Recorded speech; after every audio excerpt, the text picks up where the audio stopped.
నమస్తే, welcome to ANN special drive. నేను మీ లక్ష్మీనాగ్ నరహర్శెట్టి. జూబ్లీహిల్స్ నియోజకవర్గ ఉప ఎన్నిక అభ్యర్థులు ఎవరైనా దానిపై రాష్ట్రం మొత్తం ఆసక్తిగా ఎదురు చూస్తుంది. ఈ క్రమంలో కాంగ్రెస్ పార్టీ అభ్యర్థి ఎంపికపై సీనియర్ నేత మంత్రి పొన్నం ప్రభాకర్ గౌడ్ కీలక వ్యాఖ్యలు చేశారు. నాన్ లోకల్కు టికెట్ ఇచ్చేది లేదని, స్థానికులకే టికెట్ అని మంగళవారం తెలిపారు ఆయన. కాంగ్రెస్ నుంచి గట్టి పోటీ ఉంది. పలువురు నేతలు జూబ్లీహిల్స్ నుంచి పోటీకి ఆసక్తి చూపుతున్నారు. కానీ జూబ్లీహిల్స్ టికెట్ స్థానికంగా పనిచేసిన వాళ్ళకే ఉంటుంది. అందరి అభిప్రాయాలను తీసుకుని పార్టీ అభ్యర్థిని ప్రకటిస్తుంది. అంతేకాని బయట నుంచి వచ్చిన వాళ్లకు టికెట్ ఇవ్వం. ఎట్టి పరిస్థితుల్లో అది జరగబోదని ఆయన తెలిపారు.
జూన్ 8వ తేదీన బీఆర్ఎస్ ఎమ్మెల్యే మాగంటి గోపీనాథ్ మృతి చెందడంతో జూబ్లీహిల్స్ అసెంబ్లీ స్థానం ఖాళీ అయింది. ఎన్నికల నిబంధనల ప్రకారం 6 నెలల్లోగా ఉప ఎన్నిక నిర్వహించాల్సి ఉంటుంది. అందువల్ల 2025 డిసెంబర్ లోపు ఈ ఉప ఎన్నిక జరగనుంది. సెప్టెంబర్లో విడుదలై అక్టోబర్ నెలాఖరులో ఉన్న ఉప ఎన్నిక నిర్వహించే అవకాశం కనబడుతుంది. ఇక ఇదే విషయానికి సంబంధించి మరింత సమాచారాన్ని మా ప్రతినిధి హరీష్ లైవ్ ద్వారా అందిస్తారు. హరీష్, చెప్పండి, జూబ్లీహిల్స్ ఉప ఎన్నిక ఎంతో ప్రతిష్టాత్మకంగా తీసుకుంటున్నాయి అన్ని పార్టీలు అనుకోవచ్చా? రైట్ లక్ష్మీనాథ్, జూబ్లీహిల్స్కి సంబంధించి కూడా ఉప ఎన్నికపై ఇప్పుడు ఆసక్తి రేకిస్తూ ఉంది. ఎందుకంటే అన్ని పార్టీలకు సంబంధించి కూడా ప్రధానంగా పోటీకి సంబంధించిన అభ్యర్థులంతా కూడా ఇప్పటి నుంచే పనిచేసుకుంటున్న నేపథ్యం అయితే కనిపిస్తూ ఉంది. ప్రధానంగా కాంగ్రెస్ పార్టీ నుంచి కూడా పెద్ద ఎత్తున ఆశావాహుల సంఖ్య కూడా పెరుగుతూ ఉన్నది. ఇక ఇదే అంశం పైన నిన్న పొన్నం ప్రభాకర్ గౌడ్కి సంబంధించి కూడా క్లారిటీ ఇవ్వడం జరిగింది. స్థానికులకే జూబ్లీహిల్స్ టికెట్ ఇస్తామని చెప్పిన నేపథ్యంలో ఇక స్థానికంగా గతంలో పోటీ చేసిన అజారుద్దీన్తో పాటుగా చాలా వరకు ఆశావాలు ఆ టికెట్కి సంబంధించి కూడా లాబింగ్ చేస్తూ ఉన్నారు. ఒకవైపు బీఆర్ఎస్ నుంచి కూడా మాగంటి గోపీనాథ్ మృతి చెందడంతో తన భార్యను ఇప్పుడు జూబ్లీహిల్స్ ఉప ఎన్నిక దింపాలని కూడా బీఆర్ఎస్ పార్టీ ఆలోచన చేస్తుంది. దాంతోపాటుగా ఇతర సంబంధించి కూడా బీఆర్ఎస్ పార్టీ నుంచి కూడా కొంతమంది ఆ టికెట్ ఆశిస్తూ ఉన్నారు. ఇక్కడ బీజేపీకి సంబంధించి కూడా గతంలో పోటీ చేసిన లంకెల దీపక్కి సంబంధించి కూడా ఆయన మరోసారి టికెట్ అడుగుతూ ఉన్నాడు. ఇక మొత్తంగా 3 పార్టీల నుంచి కూడా ప్రధానమైన పోటీ ఉన్నది. ఇక ఎంఐఎంకి సంబంధించి కూడా కాంగ్రెస్ పార్టీకి మద్దతు తెలుపుతుందా, లేదంటే ఎంఐఎంకి సంబంధించి కూడా ప్రధానంగా చూసుకుంటే కాంగ్రెస్ పార్టీ నుంచి జూబ్లీహిల్స్లో స్థానికులకే ఇస్తారని పొన్నం ప్రభాకర్ చెప్పడం ద్వారా పీజేఆర్ కొడుకు విష్ణువర్ధన్ రెడ్డి ట్రై చేసే అవకాశం ఏమైనా కనబడుతుందా? ఎందుకంటే జూబ్లీహిల్స్లో గతంలో పీజేఆర్కి అడ్డగా చెప్తారు అందరూ కూడా. విష్ణువర్ధన్ రెడ్డికి ఏమైనా అవకాశం ఉంటుందంటారా?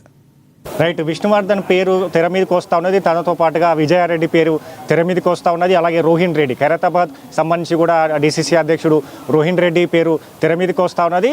ఇక అజారుద్దీన్కి సంబంధించి కూడా ఇప్పుడే సమావేశం జరుగుతూ ఉన్నది. ఏసీసీ ఇన్ఛార్జ్, అలాగే CM Revanth Reddy, PCC chief Mahesh Kumar Goud ముగ్గురు సమావేశమయ్యారు. ఈ సమావేశంలో కూడా ఇదే అంశం పైన చర్చిస్తున్న నేపథ్యం అయితే కనిపిస్తూ ఉంది. ఇక జూబ్లీహిల్స్ టికెట్కి సంబంధించి ఎవరికి కేటాయించలేదని పైన కూడా ఈరోజు ఒక స్పష్టత వచ్చే అవకాశం అయితే కనిపిస్తూ ఉంది. ఇక కాంగ్రెస్ కాంగ్రెస్ పార్టీ నుంచి కూడా ఫిరోజ్ ఖాన్ నాంపల్లి కంటెస్టెడ్ ఎమ్మెల్యే ఫిరోజ్ ఖాన్తో పాటుగా అలాగే రోహిన్ రెడ్డి విజయారెడ్డికి సంబంధించిన పేర్లు కావచ్చు, ఇక బీజేపీ నుంచి లంకెల దీపక్తో పాటుగా కీర్తిరెడ్డి, డాక్టర్ పద్మ, బండారు విజయలక్ష్మి పేర్లు తెర మీదకి వస్తూ ఉన్నాయి. ఇక మైనారిటీ కోటాకి సంబంధించి కూడా ఇప్పుడు ఎందుకంటే ప్రధానంగా జూబ్లీకి సంబంధించి కూడా మైనార్టీ ఓట్లు ఎక్కువగా ఉంటాయి. మైనార్టీకి సంబంధించి కూడా అక్కడ అభ్యర్థిని బరిలో దింపితే ఖచ్చితంగా గెలిచే అవకాశాలు ఎక్కువగా ఉంటాయని కూడా ఇప్పుడు ఈక్వేషన్స్ నడుస్తూ ఉన్నాయి. పార్టీలకు సంబంధించి కూడా ఇదే ఈక్వేషన్స్ సంబంధించి కూడా ఆలోచన చేస్తూ ఉన్నాయి. కాంగ్రెస్ పార్టీకి సంబంధించి కూడా గతంలో అజారుద్దీన్ స్వల్ప ఏదైతే ఓట్లతో ఓడిపోవడం జరిగింది. ఇప్పుడు సంబంధించి కూడా తనకు టికెట్ కేటాయిస్తే ఖచ్చితంగా గెలుస్తామనే ధీమాతో అజారుద్దీన్ టికెట్ అడుగుతా ఉన్నాడు. ఆయనతో పాటుగా మరికొంతమంది కాంగ్రెస్ పార్టీలోనే రోహిన్ రెడ్డి, అలాగే విజయారెడ్డి, అజారుద్దీన్, దాంతో పాటుగా నూమాన్ ఏఐసిసి కోఆర్డినేటర్ నూమాన్కి సంబంధించి కూడా ఆయన ఇప్పటికే వర్క్ చేస్తూ ఉన్నాడు జూబ్లీహిల్స్కి సంబంధించి కూడా. అంటే పెద్ద ఎత్తున కాంగ్రెస్ పార్టీ నుంచి కూడా ఆశావాహులు ఉన్నారు. జూబ్లీహిల్స్ టికెట్ తమ కేటాయించాలని కూడా బలంగా కోరుతా ఉన్న నేపథ్యం అయితే కనిపిస్తుంది. ఈ అంశం పైన ఈరోజు సమావేశం జరుగుతుంది. సమావేశంలో కూడా క్లారిటీ వచ్చే అవకాశం ఉంది. దాంతోపాటుగా ఇక సానుభూతి ఓట్లకు సంబంధించి కూడా బీఆర్ఎస్ సానుభూతి ఓట్లకు సంబంధించి కూడా తమకు పోలయ్యే విధంగా కూడా కార్యాచరణ సిద్ధం చేస్తూ ఉంది. అభ్యర్థికి సంబంధించి అంటే 3 పార్టీలకు సంబంధించి కూడా ఇప్పటివరకు అభ్యర్థిని ప్రకటించలేదు. అభ్యర్థికి సంబంధించి కూడా ఎంపిక ప్రక్రియ కొనసాగుతూ ఉన్నది.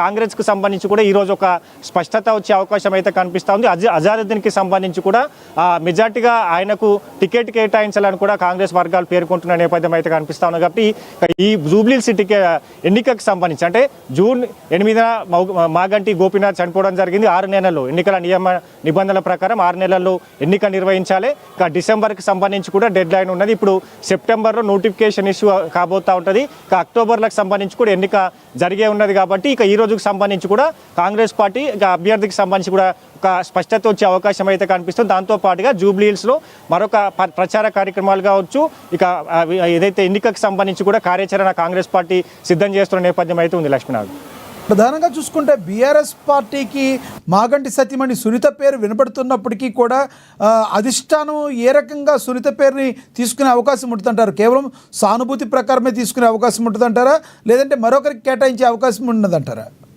రైట్, సానుభూతికి సంబంధించి కూడా ఓట్లు పోలవుతాయని కూడా బీఆర్ఎస్ భావిస్తూ ఉన్నది. దాంట్లో భాగంగానే ఏదైతే మాగంటి సతీమణిని కూడా పోటీలో దించాలని భావిస్తుంది. దాంతోపాటుగా బీఆర్ఎస్లో చాలా వరకు టికెట్ అడుగుతూ ఉన్నారు. ఒకవైపు ఏదైతే బీఆర్ఎస్కి సంబంధించి కావచ్చు, బీజేపీకి సంబంధించి కూడా పెద్ద ఎత్తున ఆశావాహులు ఉన్నారు. బీఆర్ఎస్కి సంబంధించి కూడా టికెట్ను తన సతీమణికి సునీతకు కేటాయించాలని కూడా ఏదైతే తమకు కోరుతా ఉన్నది. దాంతోపాటుగా పీజేఆర్ కొడుకు అలాగే పీజేఆర్ విష్ణువర్ధన్ రెడ్డికి సంబంధించి కూడా టికెట్ అడుగుతూ ఉన్నాడు. బీఆర్ఎస్కి సంబంధించి అంటే సానుభూతి ఓటు పోలైతే ఖచ్చితంగా ఈసారి మాగంటి గోపీనాథ్ మరణంతో తన సానుభూతికి సంబంధించి కూడా కుటుంబ సభ్యుల మధ్య ఉంటుంది. కాబట్టి అదే కుటుంబం నుంచి కూడా బరిలో దించాలని బీఆర్ఎస్ భావిస్తూ ఉన్నది. మరోవైపు కాంగ్రెస్ పార్టీకి సంబంధించి ప్రతి ఉప ఎన్నిక అక్కడ మునుగోడుతో మొదలు పెడితే హుజూరాబాద్ అలాగే కంటోన్మెంట్కి సంబంధించిన ఉప ఎన్నిక జరిగిందో దాంట్లో కాంగ్రెస్ పార్టీ గెలవడం జరిగింది. మరొకసారి హ్యాట్రిక్ కొడతాం. ఇప్పుడు జూబ్లీహిల్స్కి సంబంధించి కూడా కాంగ్రెస్ పార్టీ గెలవబోతా ఉంది. కాంగ్రెస్ ప్రభుత్వం తీసుకొచ్చిన పథకాలు సంక్షేమ కార్యక్రమాలే తమను గెలిపిస్తాయన్న ధీమాతో కూడా కాంగ్రెస్ ఉన్నది. దాంతో భాగంగానే అభ్యర్థికి సంబంధించి కూడా ఎంపిక జరుగుతాను. ఒకవైపు ఈక్వేషన్స్ మైనారిటీ ఈక్వేషన్సా లేదంటే స్థానికంగా ఉండే అభ్యర్థికి టికెట్ ఇవ్వాలనే పైన కూడా మరి కాసేపట్లో క్లారిటీ వచ్చే అవకాశం అయితే ఉంది. Thank you Harish.